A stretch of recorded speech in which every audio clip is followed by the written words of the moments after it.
Thank you so much. It's fantastic to be in a room of people that are as excited as I am about our joint future, because we know when agriculture is strong, when our farming communities are turning a dollar and producing fabulous, safe, reliable, clean, green food, regional Australia is strong, is vibrant, our communities are full of diversity, and the missing link, and the one I think we all need to do a little bit more work on, is the entire nation benefits. When we're rocking it out there in the regions, Melbourne and Sydney are enjoying a very nice lifestyle. Thank you very much. Thank a farmer. Thank a farmer. So it's fantastic, Fiona, to be here with your organisation. You're a tremendous leader, and congrats over the last 3 years. DJ, where are you?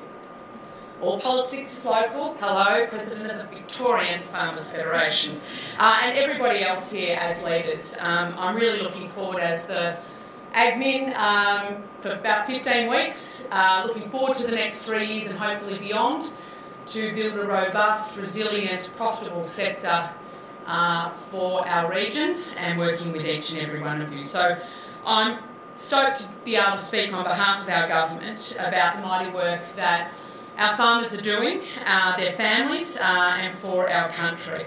I'm buoyed by the roadmap's success, and I know you've released the 2019 report card. The past 12 months have been significant, as have been the past 4 decades for the Federation.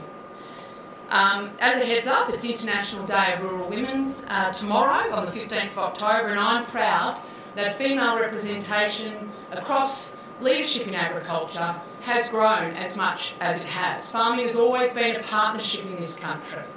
Men and women pioneering the land, pioneering and opening up our nation and these industries, and it's great now that both men and women are taking a lead and at the forefront of our organisations and our industry bodies.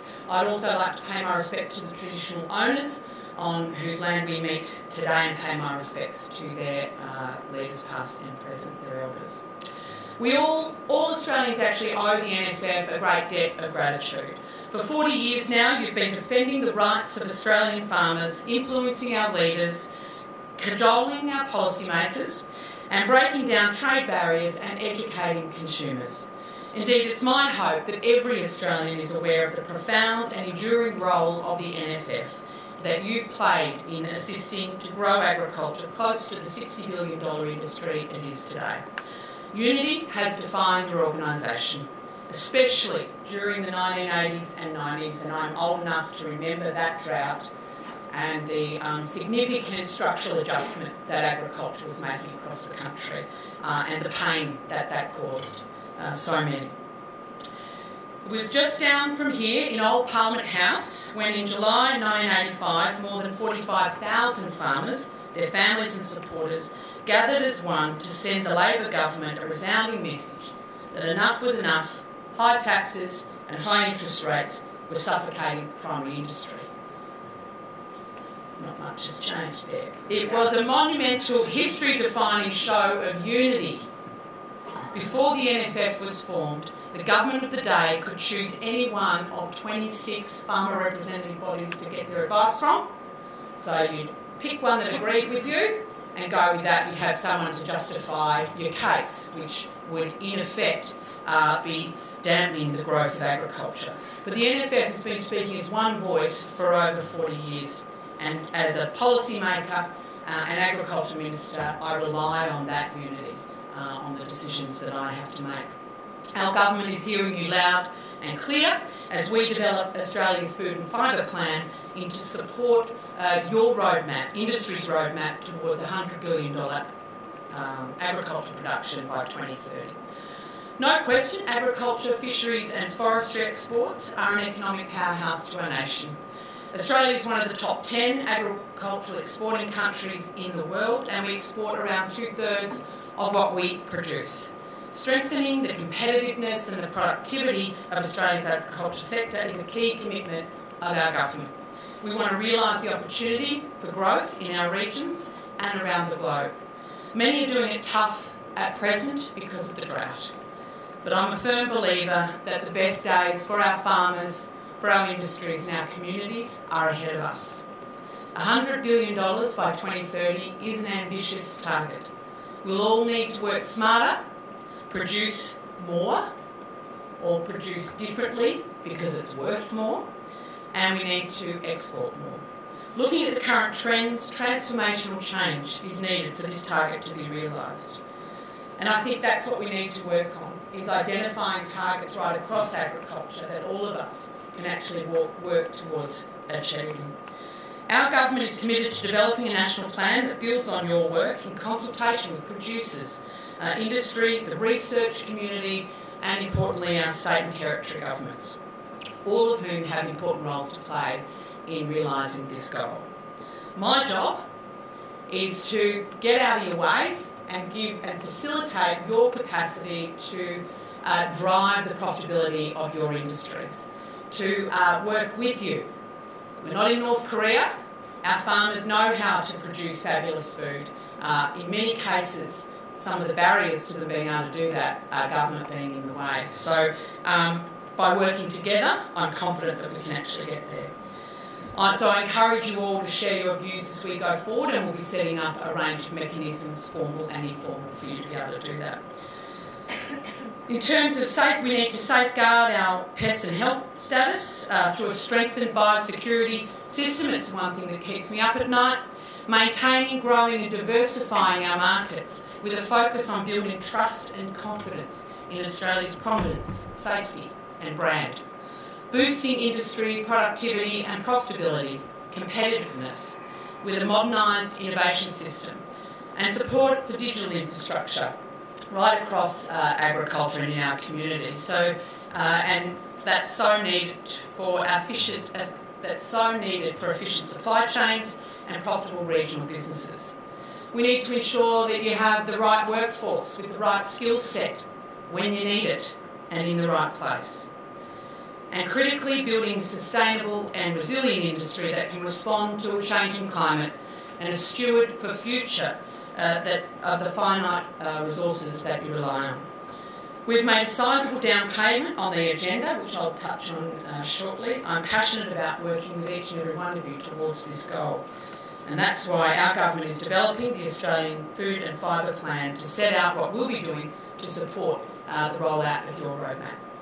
We know the NFF has long been an advocate for trade liberalisation across agricultural trading systems, and our government is doing all it can to open up opportunities to get more of our fantastic, safe, sustainable food and fibre into overseas markets. Our food and fibre exports are already at historic highs and growing strongly. When we came to office, 27% of our two-way trade was covered by trade agreements. Today, 70% of our trade is covered by FTAs, and our ambition is to build that to around 90% by 2022. And you'll know that we're negotiating an EU free trade agreement as we speak. I think I'm meeting those ministers later on today, that's their submission. And it was great, actually, that the NFF itself took the leadership to head over to Europe and to partner with farming organisations overseas to dispel some of the myths that were coming to put them all out of business, that somehow trade was going to ruin agriculture in Europe, rather than see it as a mutually beneficial opportunity. We need to be investing in relationships old and new. We've got some fabulous trading partners across our region. Japan, Korea come to mind, where we have long-standing, decade-long relationships. We must not forget them as we eye potential opportunities further to the west of Japan and Korea, because they are great markets for us, as we know. We're hoping that Parliament will ratify the Indonesia Economic Partnership Agreement, which will be a fantastic opportunity for agriculture. Labor has been making equivocating noises on that. I'm hoping that they can see light, and the NFF's role and each and every one of your role in making sure that those who are opposed to ratifying these free trade agreements understand the benefits. 1 in 5 Australians owe their job to our status as a trading nation. And those of us out in the region, that ratio is much higher.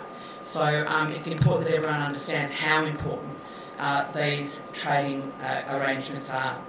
And we're committed, as I said, to achieving an EU FTA And heaven knows what Boris decides to get done in the UK.